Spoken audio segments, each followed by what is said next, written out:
Good afternoon, everyone, and welcome to chapel. I would like to thank Mr. Rocha and Mrs. Gahagan's advisory groups for agreeing us as we enter the chapel today. Since today is Cardigan Unplugged Day, we are going to do things a little bit differently than we usually do. But we hope that you will enjoy the change. And now it is my pleasure to introduce today's speaker, my fellow chapel assistant and brother, Jalen Sinclair. Good afternoon, Mrs. McCusker, faculty, and my fellow Cardigan brothers. As many of you know, this is my second year here on the Point, and I have to say, this place sure as heck beats out my old school by a ton. Before I arrived here, I had never had people I had not met before say good morning to me. I'd never seen so many people say thank you after you hold the doors for them. Cardigan claims to be a close-knit community, and it has really held its side of the bargain. It is a friendly place and a forgiving place, a place where I have made many friends and I have made mistakes, and thanks to both, I have become a better person. We've been talking this year about our own hero's journey, and I have to say that big point of revelation came for me last year, this time around when the leadership process began. For most 8th graders, this process is exciting, overwhelming, anxiety-producing, and potentially disappointing all at the same time. I remember it well, and I want to share a few things that I had to learn the hard way. But before I start, I would like to ask my fellow seniors a question. Who here is an elected titled leader? Please stand up. Okay. Who isn't? Please stand up.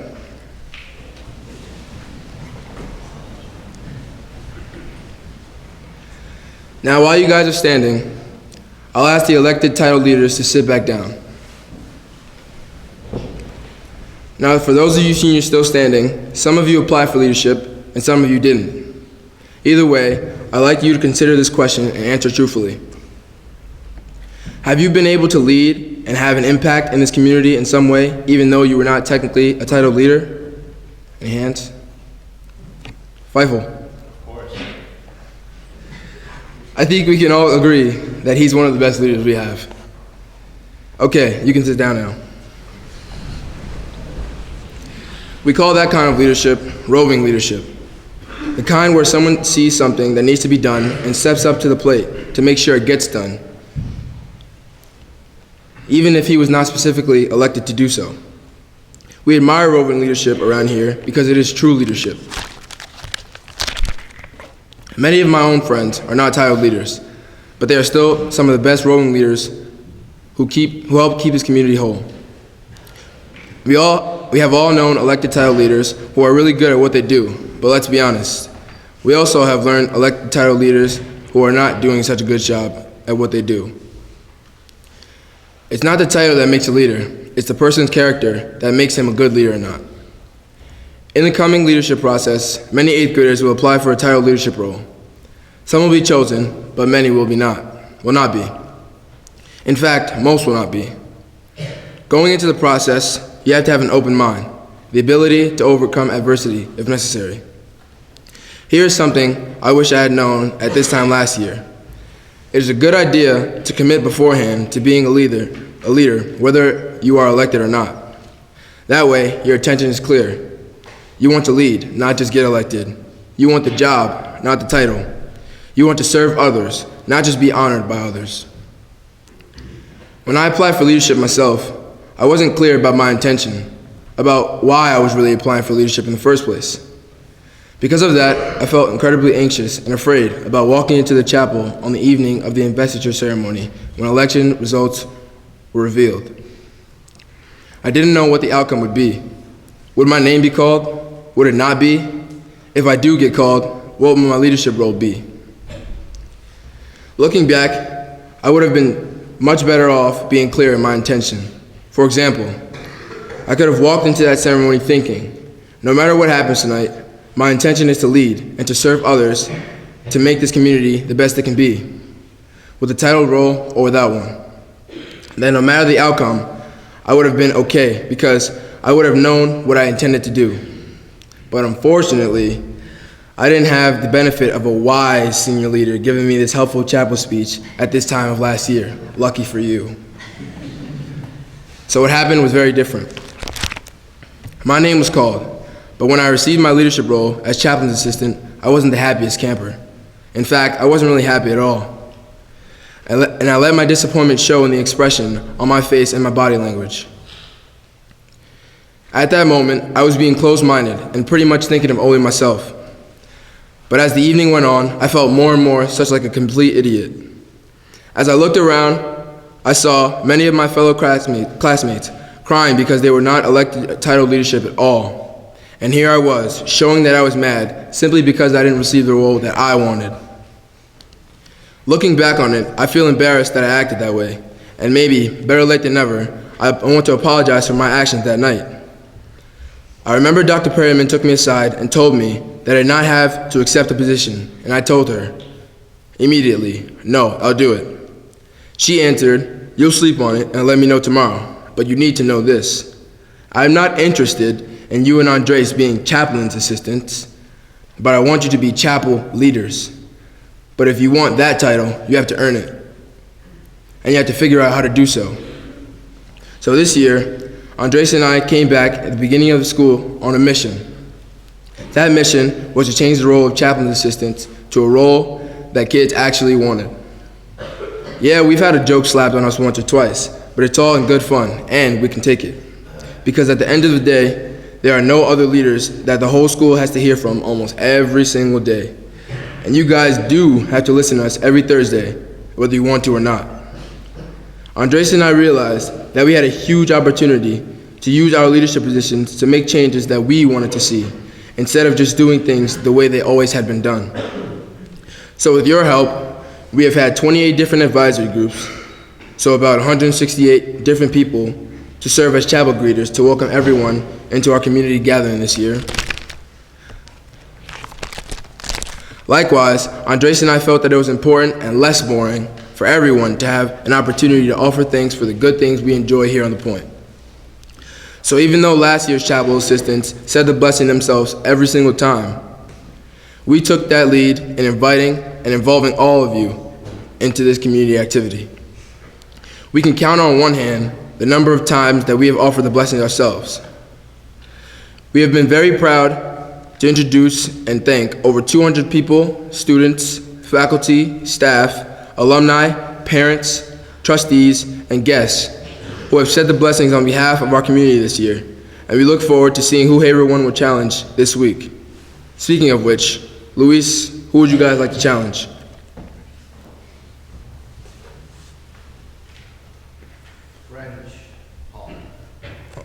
French Hall. Are you guys up for the challenge? Nikita? Yeah. Ben? Let's give them a round of applause.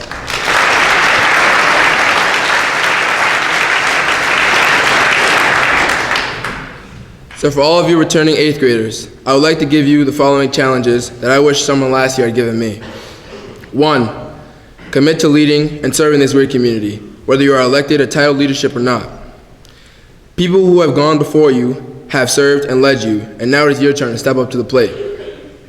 2, if you are given the honor of an elected leadership position, be grateful and humble for the privilege, because it is a privilege to lead. And then, lead the community to the best of your ability. 3, receive your role, whatever it is, with gratitude and pride. Every leadership position here is important, and you are lucky to get a chance to do it. 4, if you don't like the leadership role you get, change it. Be a good leader, not a whiner. 5, if you don't get elected, don't worry. Be the best roving leader you can be. Often that is the most effective kind of leadership there is here. And for everyone in this chapel, whether or not you have applied for leadership, please congratulate and support everyone who has, whether or not whether or not they are elected. And don't make fun of anyone for the title position he receives. It takes guts to put yourself out there, to run in the first place. Courage to lead that role that has already been established. And even more courage to make an established role better than it was before. All of these actions are worthy of our respect and support. And finally, to the title and enrolling leaders of the class of 2016, it is an honor and a pleasure to have served beside you. To those who will assume leadership next year, I hope that you will find it as challenging and as worthwhile as I have. And to those of you who entrusted me with a leadership opportunity this year, thank you for giving me this opportunity. And to Andres, thank you for being a great partner. And Dr. Perryman, thank you for working with me and being a better leader, for not killing me in the process. And to all of you, thank you for listening.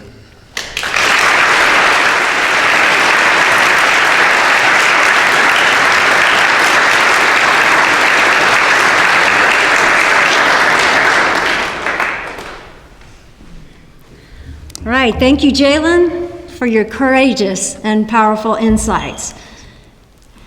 Friends, we've been given beautiful gifts today.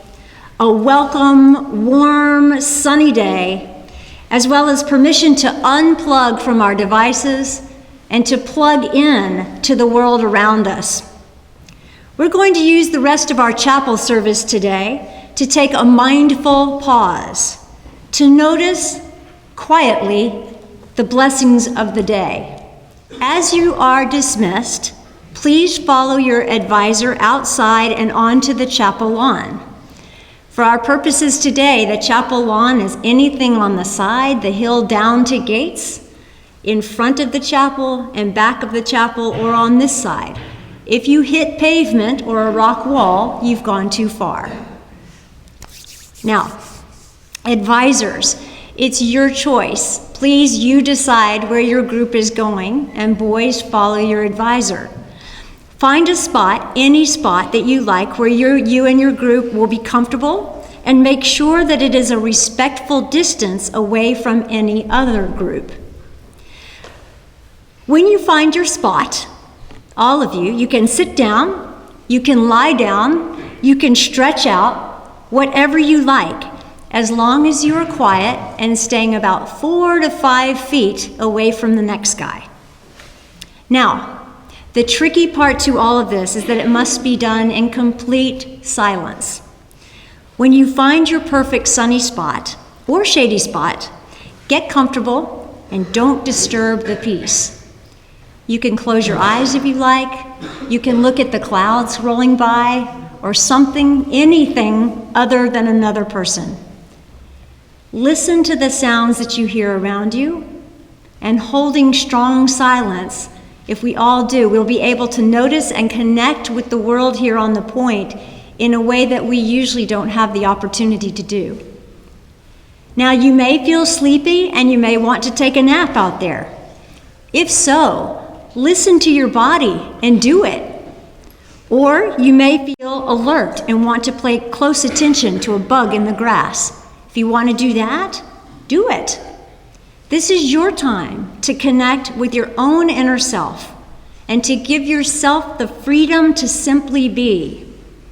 If a friend tries to catch your eye, consider that he's invading your space. But just look away and reclaim your freedom. So how long will this last? How will you know when you can go? Well, I want you all of us to listen for the chapel bells to strike 2:30. When you hear the chimes from the chapel bells, you may leave if you like, but do so quietly.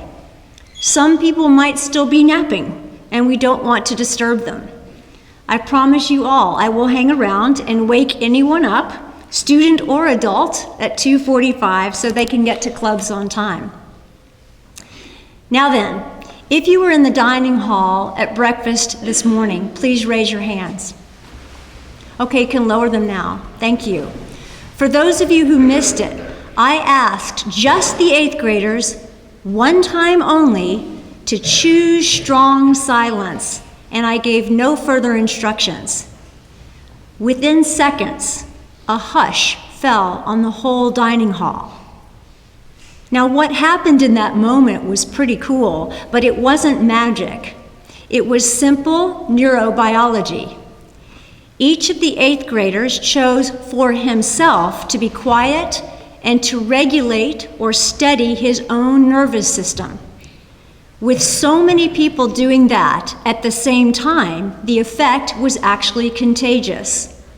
The dysregulated nervous systems that were in the room, in the dining room, naturally hooked in to the regulated nervous systems and aligned themselves accordingly. Everybody got quiet without having to be asked or shushed or reminded.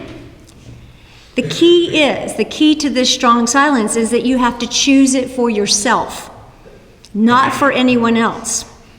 So if everyone, including advisors, choose silence just for yourself, the power of the silence itself is what regulates, what overtakes and subdues any of the dysregulated behavior. So I'm confident that we can do this, and that if we do, and if you find this beneficial, we'll be able to do more of these kinds of experiments with our chapel time together. Now, if on the other hand, it's a flop, a bust, and it doesn't work, we can always try something different, but let's see what happens. And now please stand and let us sing together the Cardigan hymn.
May God bless you on this beautiful spring day and help you notice the incredible gifts around you.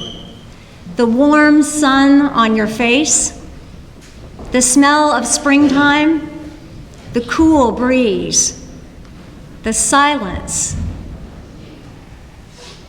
that allows you to think for yourself or not to think about anything at all, to inquire within, to connect with your Creator.